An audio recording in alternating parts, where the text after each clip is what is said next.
تو وہ آپ کو ایک ریفرل سسٹم میں ڈالتا ہے، جو وہاں اس وقت آپ کو جس اسپیشلٹی کے اسپیشلسٹ کی ضرورت ہوتی ہے اس پہ وہ آپ کو ریفرل پہ ڈال دیتا ہے، اور وہ اس کے آفس میں ایک ریفرل ڈالتا ہے.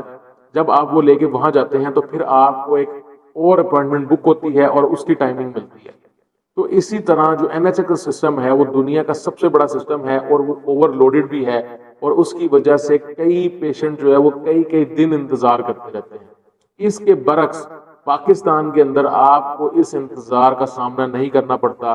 موسٹلی جب آپ جاتے ہیں تو ڈاکٹر جو ہے وہ آپ کو ریڈیلی اویلیبل ہوتے ہیں.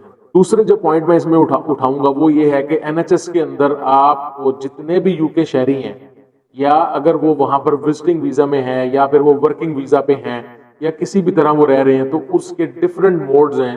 ان کو وہاں این ایچ ایس سے رجسٹریشن کروانی پڑتی ہے، اور ان کو وہاں جو بھی پے ملتی ہے اس کا ایک حصہ جو ہے وہ ٹیکس کی مد میں این ایچ ایس لے جاتا ہے. پاکستان کے اندر ایسا کوئی نظام نہیں ہے. پاکستان کے اندر کوئی پیشنٹ نمبر یا نہیں دیا جاتا آپ کو. کوئی ٹیکس پے کرتا ہے یا نہیں کرتا، جس کو ٹیکس کا پتہ ہے یا نہیں پتا، وہ بھی جا کے کسی بھی گورنمنٹ ہاسپٹل میں وہی علاج لے. یو کے نظام کے اندر جو ہے وہ این ایچ ایس آپ کی بہت زیادہ جو ہے میڈیکل فیسلٹیز، یا جو آپ کے اگر آپ ہاسپٹل میں ایڈمٹ ہو جاتے ہیں یا آپ کو کوئی بیماری ایسی ہو جاتی ہے جس میں آپ کو ہاسپٹل میں ایڈمیشن لینا پڑ رہا ہے، آپ کا کوئی آپریشن ہے، اس میں این ایچ ایس آپ کو کور کرتا ہے، اور وہ اس وقت ایٹ دس مومنٹ آپ کو کچھ پے نہیں کرنا پڑتا.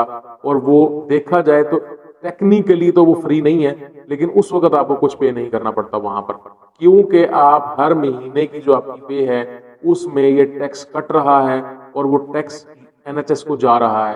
جبکہ پاکستانی نظام کے اندر موسٹلی فری ہوتا ہے، یا کسی ہاسپٹل میں 40 روپے کی، 50 روپے کی، 60 روپے کی پرچی ہوتی ہے.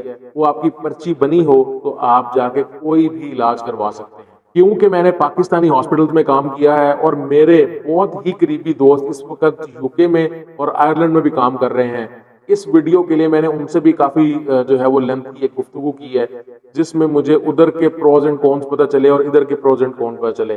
اگر میں ٹیکنیکلی یا کریٹیکلی انالیسس کروں تو میں یہ کہوں گا کہ پاکستانی میڈیکل نظام جو ہے وہ دنیا کا ون آف دا موسٹ سستا اور چیپ نظام ہے، جس میں آپ کو بڑے سے بڑا علاج جو ہے وہ فری مل جائے گا. لیکن یہاں غلطی کیا ہے، یہاں کے مسئلے کیا ہیں، اس پہ اگر میں بات کروں تو یہاں ایک سسٹم جسے کہتے ہیں اس کو فالو نہیں کیا جاتا. موسٹ آف دا جو ڈاکٹر ہیں ان کے پرائیویٹ کلینکس ہیں اور وہ اس طرح ٹائم نہیں دیتے. لیکن یہ صرف اور صرف سینئر ڈاکٹرز کی بات ہے. جونیئر ڈاکٹرز ٹرینی جو ہیں وہ آپ کو ہمیشہ ہاسپٹل میں اویلیبل ہوں گے، اور وہ محنت کرتے ہیں اور وہ چاہتے ہیں، دل سے چاہتے ہیں کہ وہ اچھے سے اچھا علاج جو ہے وہ پیشنٹ کو دے سکے. یہاں جو تیسرا مسئلہ آ جاتا ہے وہ انفراسٹرکچر کا، یا آپ یہ کہہ سکتے ہیں کہ جو میڈیکل کے لیے یا علاج کے لیے مشینری یوز ہوتی ہے، اکوپمنٹ یوز ہوتے ہیں، اس کی اویلیبلٹی کا آ جاتا ہے. بے شک یو کے کا جو ہیلتھ سسٹم ہے وہ بہت بڑا ہے، اور وہاں پر جو ہے انسٹرومنٹس کی کوئی کمی نہیں ہے، وہاں پر جو ہے ان آلات کی کوئی کمی نہیں ہے، میڈیسن کی کوئی کمی نہیں ہے. تو جب آپ کو نیڈ پڑے گی تو آپ کو وہ چیزیں ریڈیلی اویلیبل ہوں گی. لیکن وہ آپ کو کب اویلیبل ہونی ہے یہ وہاں کے ڈاکٹر ہی ڈیسائیڈ کریں گے. جیسے میرے پاس کئی پیشنٹ آتے ہیں، اور مجھے ایک بڑا واقعہ یاد آ رہا ہے اس کے اندر کہ میرے پاس ایک پیشنٹ آئی تو اس نے ہاتھ میں ڈرپ پکڑی ہوئی تھی اور ساتھ ایک ٹیکا پکڑا ہوا تھا. تو اس نے مجھے آ کے کوئی ہسٹری نہیں دی، کچھ نہیں کہا، اور اس نے مجھے کہا یہ ٹیکا اور یہ ڈرپ مجھے لگا دو. جب میں نے اس سے پوچھا کہ یہ ٹیکا اور ڈرپ کس چیز کی اور آپ نے کیوں لگانی ہے، تو مجھے اس نے کہا کہ آپ کو اس سے کیا لینا دینا، آپ یہ چپ کر کے ٹیکا لگائیں، جو ڈاکٹر ہیں آپ ڈاکٹری والا کام کریں.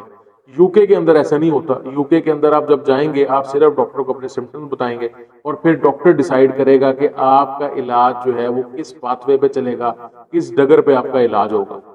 تو ہمارے یہاں پر جو ہے بیسیکلی جو میڈیکل سسٹم امپروو ہونے کا جو سب سے بڑی ریزن ہے وہ ایک یہ ریزن ہے کہ ہم لوگوں کو یہاں پر پتہ ہی نہیں ہے کہ امپروو کیا کرنا ہے.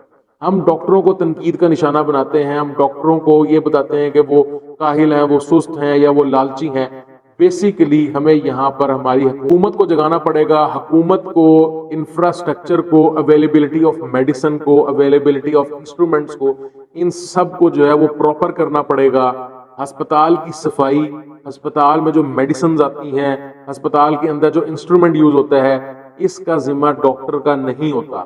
اور میں نے جب بھی یہاں پاکستانی ہاسپٹلس میں کام کیا ہے، میں نے اکثر ڈاکٹروں سے مریضوں کی لڑائی ہوتے صرف اس بیس پہ دیکھا ہے کہ ڈاکٹروں کو کہا جاتا ہے کہ جی یہ مشین کیوں خراب ہو گئی، یہ میڈیسن کیوں اویلیبل نہیں ہے. حالانکہ ڈاکٹر کا کام ہی یہ نہیں ہے. جس ہسپتال کا میں ہیڈ تھا وہاں پر میرے سے کئی پیشنٹ اس بات پہ آ کے بحث کرتے تھے کہ اگر اس ہسپتال میں میڈیسن اویلیبل نہیں ہے تو کس شہر ڈاکٹر ہے. حالانکہ ان کو یہ پتہ ہی نہیں ہے کہ یہ میڈیسن کی اویلیبلٹی میرے ہاتھ میں نہیں ہے. میں صرف ایک ریکویسٹ ڈال سکتا ہوں اور اس ریکویسٹ پہ اثر ہو نہ ہو یہ میرے ہاتھ میں نہیں ہے. تو میں آپ سے ریکویسٹ کرتا ہوں کہ دو کام آپ نے کرنے ہیں. ایک تو آپ نے کمنٹ میں مجھے یہ بتانا ہے کہ پاکستانی ہیلتھ سسٹم میں آپ کے مطابق کیا چینجز آنی چاہیے، اور ایک جو پرائیویٹلی ڈاکٹر پریکٹس کر رہا ہے پاکستان میں، اس کو اگر وہ میڈیکل آفیسر ہے، اگر وہ ٹرینی ہے اور اگر وہ اسپیشلسٹ ہے، تو آپ نے مجھے یہ بتانا ہے کہ آپ کیا سوچتے ہیں کہ اس کی کتنی پے ہونی چاہیے یا کتنی فیس ہونی چاہیے. ایک پیشنٹ کو صرف اس کی کنسلٹیشن کی کتنی فیس دینی چاہیے، یہ آپ مجھے کمنٹ میں بتائیں گے تاکہ میں یہ سمجھ سکوں کہ ہمارے جو پیشنٹس ہیں ان کی ذہن یا ان کی ذہنیت کس طرح کی ہے، وہ اس بارے میں کیا سوچتے ہیں، وہ کیا سوچ رکھتے ہیں، ان کو کیا لگتا ہے کہ ڈاکٹر کی ایک فیس جو ہے وہ نارمل کیا ہونی چاہیے. شکریہ.